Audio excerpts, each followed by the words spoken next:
Verset biblique très important, partie 3.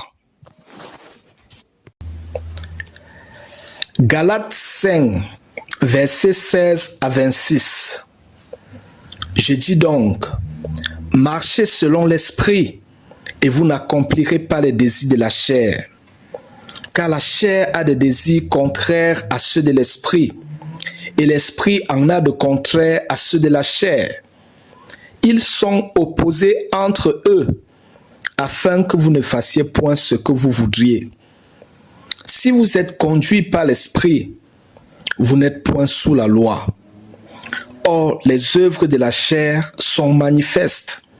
Ce sont l'impudicité, l'impureté, la dissolution, l'idolâtrie, la magie, les inimitiés, les querelles, les jalousies, les animosités, les disputes, les divisions, les sectes, l'envie, l'ivrognerie, les excès de table et les choses semblables. Je vous dis d'avance, comme je l'ai déjà dit, que ceux qui commettent de telles choses n'hériteront point le royaume de Dieu. Mais le fruit de l'esprit, c'est l'amour, la joie, la paix, la patience, la bonté, la bénignité, la fidélité, la douceur, la tempérance. La loi n'est pas contre ces choses. Ceux qui sont à Jésus-Christ ont crucifié la chair avec ses passions et ses désirs. Si nous vivons par l'esprit, marchons aussi selon l'esprit. Ne cherchons pas une vaine gloire en nous provoquant les uns les autres, en nous portant envie les uns aux autres. Philippiens 4, versets 4 à 8. Réjouissez-vous toujours dans le Seigneur.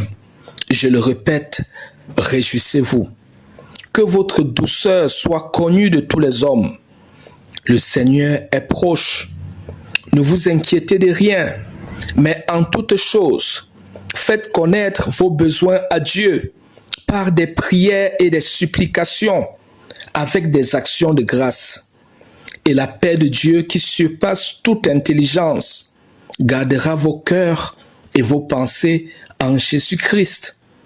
Au reste, frères, que tout ce qui est vrai, tout ce qui est honorable, tout ce qui est juste, tout ce qui est pur, tout ce qui est aimable, tout ce qui mérite l'approbation, ce qui est vertueux et digne de louange, soit l'objet de vos pensées. Éphésiens 5, versets 18 à 21. Ne vous enivrez pas de vin, c'est de la débauche. Soyez au contraire remplis de l'esprit.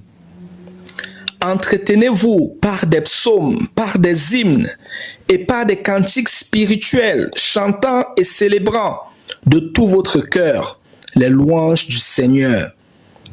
Rendez continuellement grâce pour toutes choses à Dieu le Père, au nom de notre Seigneur Jésus-Christ, vous soumettant les uns aux autres dans la crainte de Christ.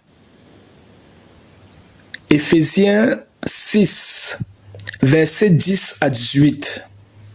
Au reste, fortifiez-vous dans le Seigneur et par sa force toute puissante. Revêtez-vous de toutes les armes de Dieu afin de pouvoir tenir ferme contre les ruses du diable.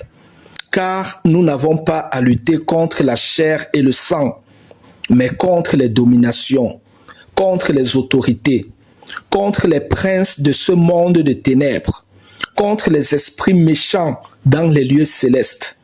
C'est pourquoi prenez toutes les armes de Dieu, afin de pouvoir résister dans le mauvais jour et tenir ferme après avoir tout surmonté.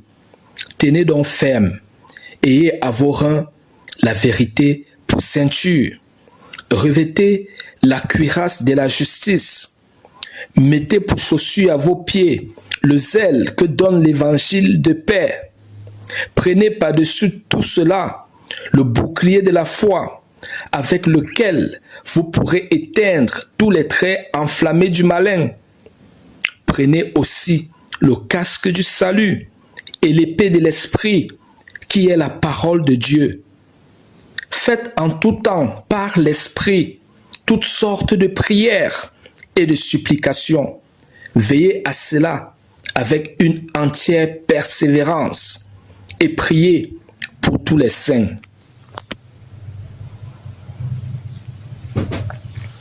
Ésaïe 41, versets 8 à 16.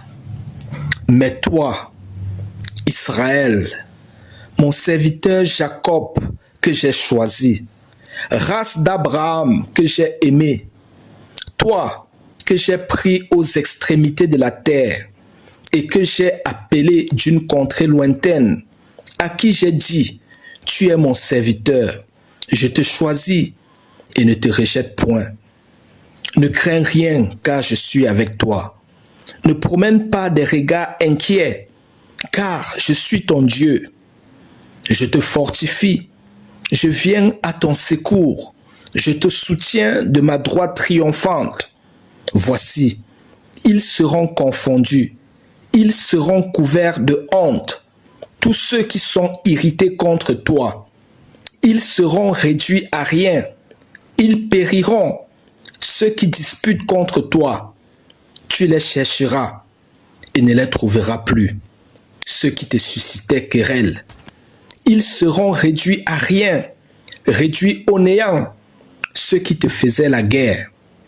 Car je suis l'Éternel, ton Dieu, qui fortifie ta droite, qui te dit, ne crains rien, je viens à ton secours. Ne crains rien, vermisseau de Jacob, faible reste d'Israël, je viens à ton secours, dit l'Éternel, et le Saint d'Israël est ton sauveur. Voici, je fais de toi un traîneau aigu tout neuf, garni de pointes. Tu écraseras, tu broyeras les montagnes et tu rendras les collines semblables à de la balle. Tu les vanneras et le vent les emportera et un tourbillon les dispersera. Mais toi, tu te réjouiras en l'Éternel. Tu mettras ta gloire dans le Saint d'Israël.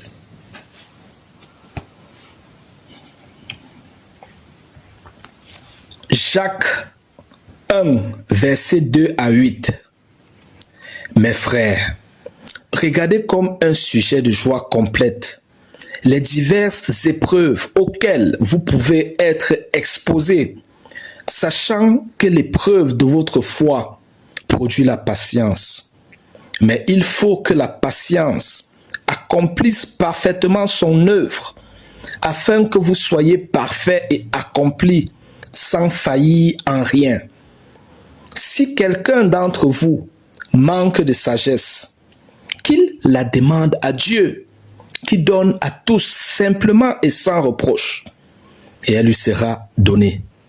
Mais qu'il la demande avec foi, sans douter, car celui qui doute est semblable au flot de la mer, agité par le vent et poussé de côté et d'autre. Qu'un tel homme ne s'imagine pas qu'il recevra quelque chose du Seigneur. C'est un homme irrésolu, inconstant dans toutes ses voies. Jacques 1, versets 12 à 27.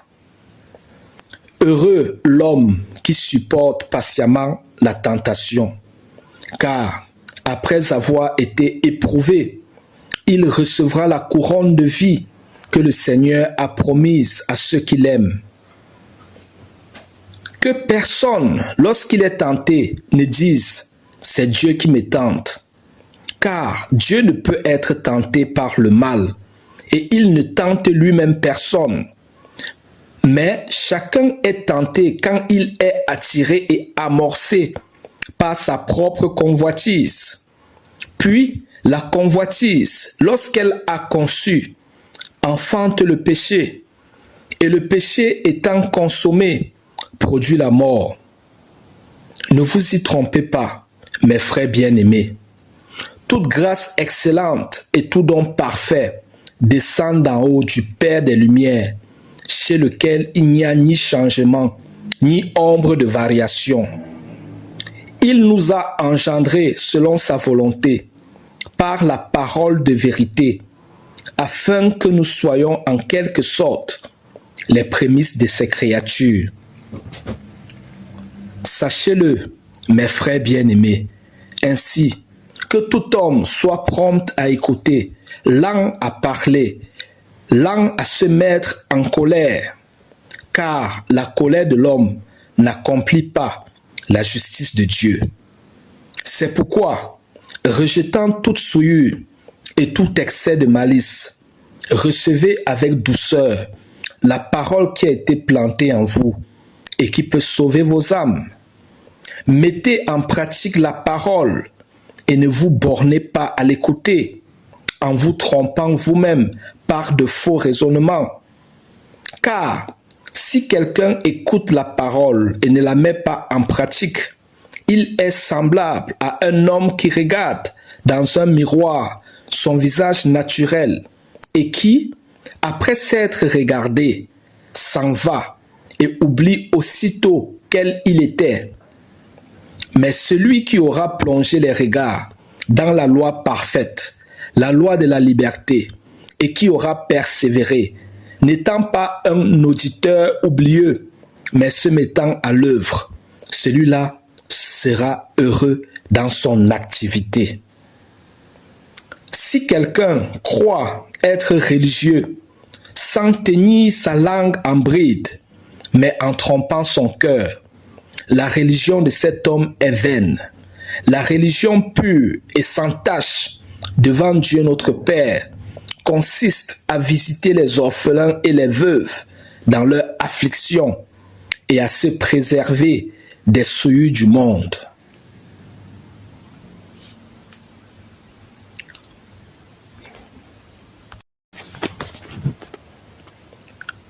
Romains 6, versets 1 à 14. Que dirons-nous donc? Demeurerions-nous dans le péché afin que la grâce abonde? Loin de là. Nous qui sommes morts au péché, comment vivrions-nous encore dans le péché? Ignorez-vous que nous tous qui avons été baptisés en Jésus-Christ, c'est en sa mort que nous avons été baptisés? Nous avons donc été ensevelis avec lui par le baptême en sa mort, afin que, comme Christ est ressuscité des morts par la gloire du Père, de même, nous aussi, nous marchions en nouveauté de vie. En effet, si nous sommes devenus une même plante avec lui par la conformité à sa mort, nous le serons aussi par la conformité à sa résurrection. Sachant que notre vieil homme a été crucifié avec lui, afin que le corps du péché fût détruit, pour que nous ne soyons plus esclaves du péché. Car celui qui est mort est libre du péché. Or, si nous sommes morts avec Christ, nous croyons que nous vivrons aussi avec lui, sachant que Christ ressuscité des morts ne meurt plus. La mort n'a plus de pouvoir sur lui, car il est mort, et c'est pour le péché qu'il est mort une fois pour toutes. Il est revenu à la vie, et c'est pour Dieu qu'il vit. Ainsi vous-même, regardez-vous comme mort au péché et comme vivant pour Dieu en Jésus-Christ. Que le péché ne règne donc point dans votre corps mortel et n'obéissez pas à ses convoitises. Ne livrez pas vos membres au péché comme des instruments d'iniquité, mais donnez-vous vous-même à Dieu comme étant vivant de mort que vous étiez, et offrez à Dieu vos membres comme des instruments de justice, car le péché n'aura point de pouvoir sur vous, puisque vous êtes non sous la loi, mais sous la grâce.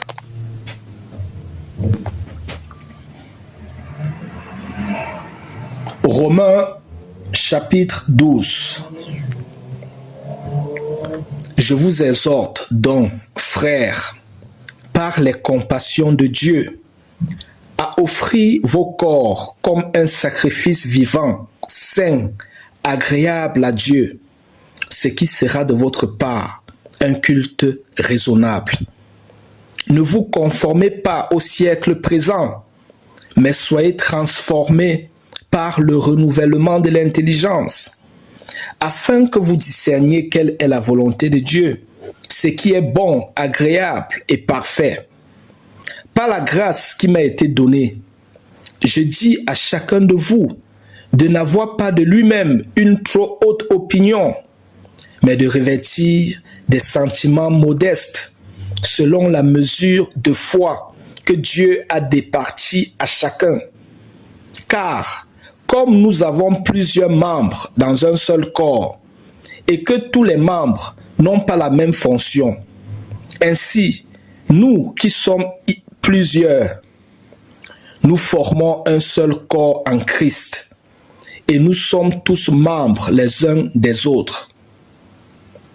Puisque nous avons des dons différents, selon la grâce qui nous a été accordée, que celui qui a le don de prophétie l'exerce selon l'analogie de la foi, que celui qui est appelé au ministère s'attache à son ministère, que celui qui enseigne s'attache à son enseignement, et celui qui exhorte à l'exhortation, que celui qui donne le fasse avec libéralité, que celui qui préside le fasse avec zèle, que celui qui pratique la miséricorde le fasse avec joie. Que la charité soit sans hypocrisie. Ayez le mal en horreur. Attachez-vous fortement au bien. Par amour fraternel, soyez pleins d'affection les uns pour les autres. Par honneur, usez de prévenance réciproque. Ayez du zèle et non de la paresse. Soyez fervents d'esprit. Servez le Seigneur. Réjouissez-vous en espérance. Soyez patients dans l'affliction. Persévérez dans la prière. Pourvoyez aux besoins des saints. Exercez l'hospitalité. Bénissez ceux qui vous persécutent. Bénissez et ne maudissez pas. Réjouissez-vous avec ceux qui se réjouissent. Pleurez avec ceux qui pleurent. Ayez les mêmes sentiments les uns envers les autres. N'aspirez pas à ce qui est élevé, mais laissez-vous attirer par ce qui est humble. Ne soyez point sages à vos propres yeux. Ne rendez à personne le mal pour le mal. Recherchez ce qui est bien devant tous les hommes. S'il est possible, autant que cela dépend de vous, soyez en paix avec tous les hommes. Ne vous vengez point vous-même, bien-aimés, mais laissez agir la colère, car il est écrit « À moi la vengeance, à moi la rétribution, dit le Seigneur. » Mais si ton ennemi a faim, donne-lui à manger. S'il a soif, donne-lui à boire, car en agissant ainsi, tu amasseras des charbons ardents sur sa tête. Ne te laisse pas vaincre par le mal, mais surmonte le mal par le bien. Fin de la 3e partie. Merci pour votre aimable attention. Que Dieu vous bénisse. Jésus-Christ nous aime tous.